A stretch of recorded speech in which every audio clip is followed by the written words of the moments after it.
Hey guys, welcome back. Today we're talking about 3.11, the government responses to social movements.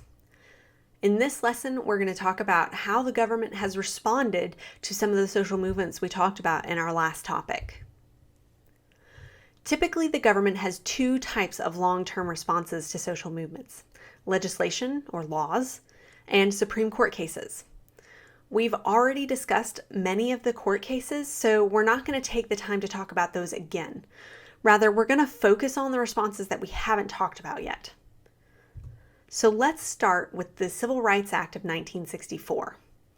This was a law that was passed by Congress that prohibited discrimination of public facilities as well as discrimination on the basis of race, color, sex, religion, or national origin.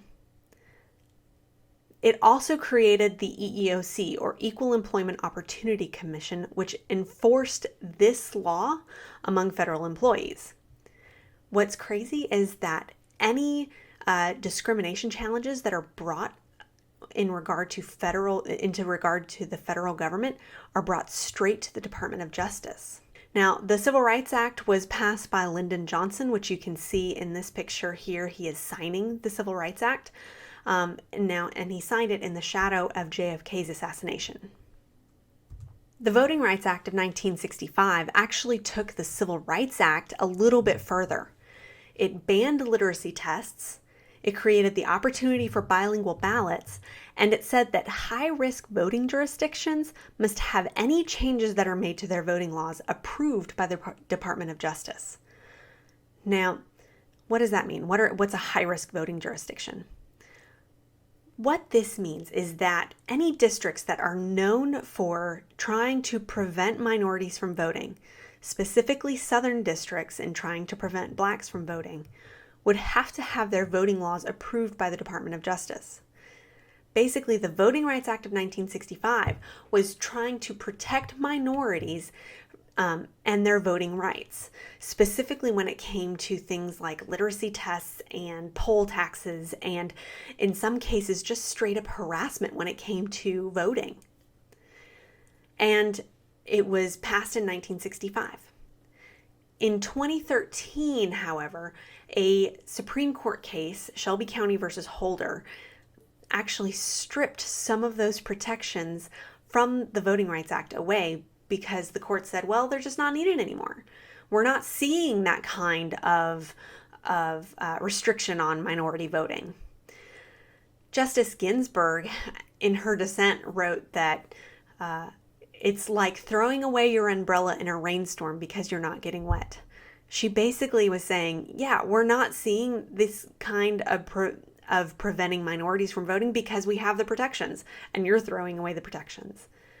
Next, we have the Educational Amendments Act of 1972, and specifically Title IX.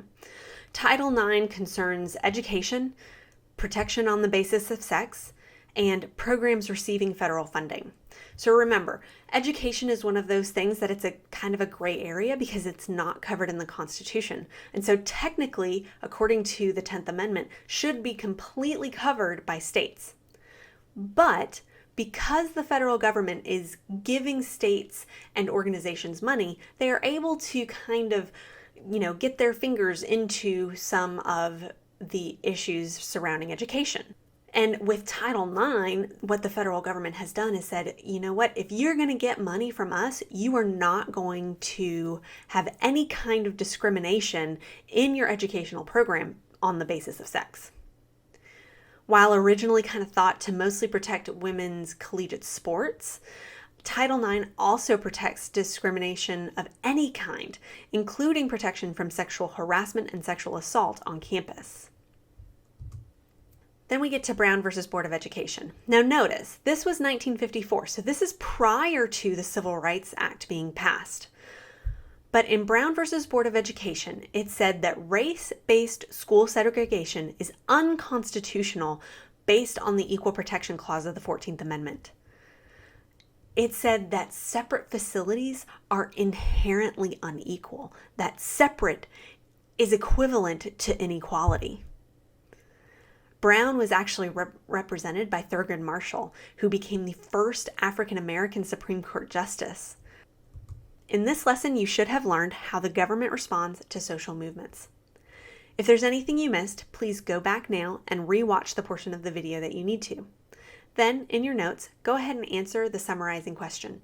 That way you can get a stamp the next time we're in class. All right, guys, we'll see you later. Bye.